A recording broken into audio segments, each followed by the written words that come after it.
Bon, allez, devant Hardcross, il est là. Ouais, on peut peut-être mettre celui-là devant avec un peu de marge pour qu'il n'y ait pas de bordel. Toi, t'as qu'à aller en deux. Ensuite, après, mettez-vous dans l'ordre que vous voulez. Lui, je voudrais qu'il soit un peu posé. Ça ne veut pas dire qu'on doit le mettre dernier à 100 mètres ou des machins. On va faire un peu de gym là. Lui, ou bien lui. Ah ouais, non, parce que je préférais qu'Highlander, lui, il aille derrière.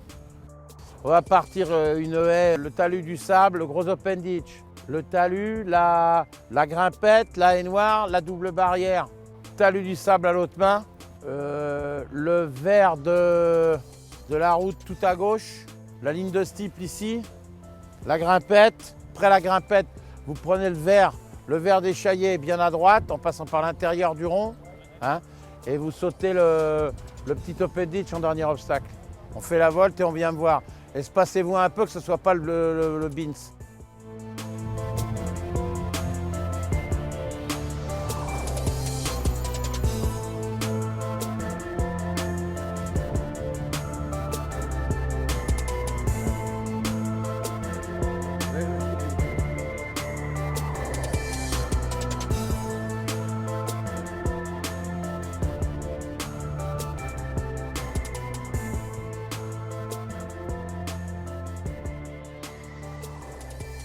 Le Feu Follet, il y a eu des bons et du moins bons, mais c'est un peu explicable. Donc c'est un cheval, je pense, qui, comme beaucoup de Cap-Garde, c'est des chevaux qui n'aiment pas quand c'est gras. Il a beaucoup plu et c'était 4-2 le matin et à mon avis l'après-midi c'était 5-2. Et dès en partant, le cheval, il n'avait pas son pied ferme, je voyais que ça y fuyait sous les pieds, il était cafouilleux dans ses abords. Et quand un cheval, dès le début de parcours, après, voilà, il n'y a rien qui va. Là, on allait le voir sauter là, et le cheval, il est très bien. Maintenant, il était aussi bien que les autres, à la limite, mais je veux dire, il n'est pas du tout. Voilà, mais qu'est-ce qu'on va leur apprendre de plus à ces chevaux-là qu'ils ne connaissent déjà, hein. Le grand steeple, il l'a déjà fait, finalement. Enfin, un grand steeple un peu bizarre, mais il l'a fait quand même. Et ils ont aussi de la Jousselin. Enfin, je veux dire, voilà, il a quand même une carte à jouer. Rooster. Ok, ça marche. Quel poids ça lui fait à Aix-les-Bains, dans le Parmentier, là? Je me sens bien, on a un bon équilibre avec Guillaume.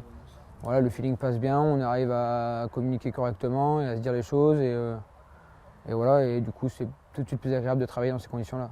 Et même si, bien sûr,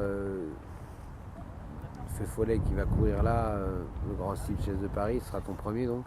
Ouais, indirectement, ouais. Indirectement, ouais, parce que voilà, c'est pas là depuis le début. Voilà, des chevaux comme ça, ça se fabrique pas en quelques mois. Il y a des années de boulot derrière tout ça. Donc moi, j'ai pas grand-chose à voir là-dedans, à part être un peu spectateur. Mais voilà, c'est beaucoup de travail derrière tout ça, beaucoup d'années de travail derrière tout ça. Et voilà, c'est pas mon travail forcément.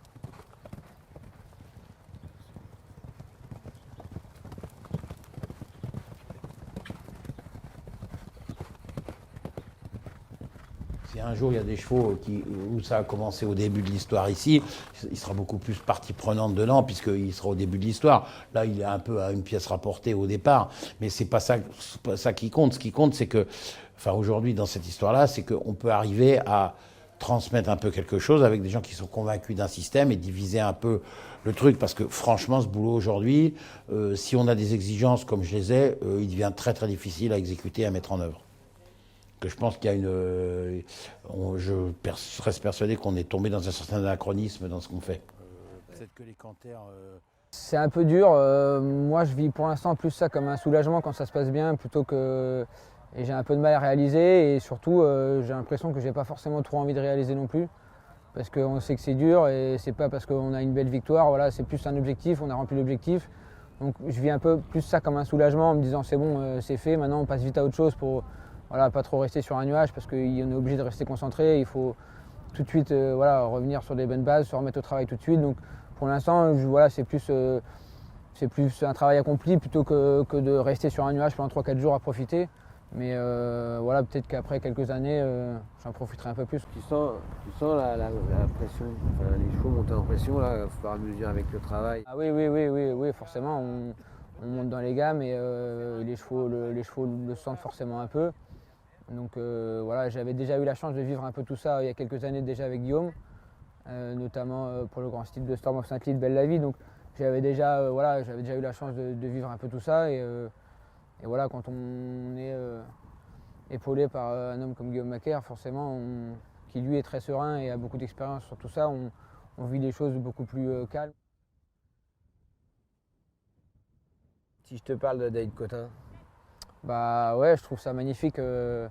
Voilà, on est copains et voilà, ce qu'il a fait jusqu'à maintenant, c'est déjà sa carte de jockey était incroyable et pour l'instant il est parti sur la même longueur d'onde en tant qu'entraîneur. Donc arriver avec 3 chevaux comme il a fait là pour le Grand Style de Paris, c'est voilà, c'est du grand travail et déjà on peut le féliciter pour faire ça et j'espère que.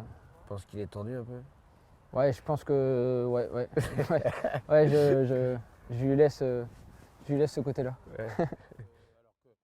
L'avenir des courses, c'est vous, c'est toi, c'est David, c'est vous l'avenir. Bah oui, je pense qu'il y a quand même une très belle génération de jeunes entraîneurs motivés qui en plus ont de la réussite. Donc l'avenir des courses, c'est sûr qu'il est peut-être pas tout rose, mais j'ai l'impression qu'il y a du monde pour se battre. Donc voilà, il y a quand même une armée de jeunes entraîneurs qui tiennent le coup et qui sont, je pense, qui veulent rien lâcher. Donc voilà, on se battra et on essaiera de faire le nécessaire pour qu'on puisse vivre de ce métier et de cette passion le plus longtemps possible et dans les meilleures conditions possibles.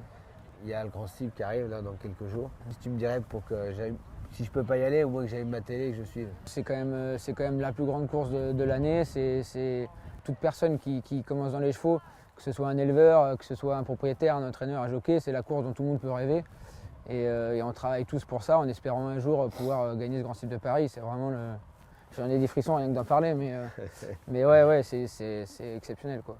Alors des chevaux, de la chance de pouvoir côtoyer des chevaux comme ça et que tout se passe bien et d'arriver le jour de la course. En plus, avec là une course extrêmement ouverte avec plein de champions, c'est le top, quoi.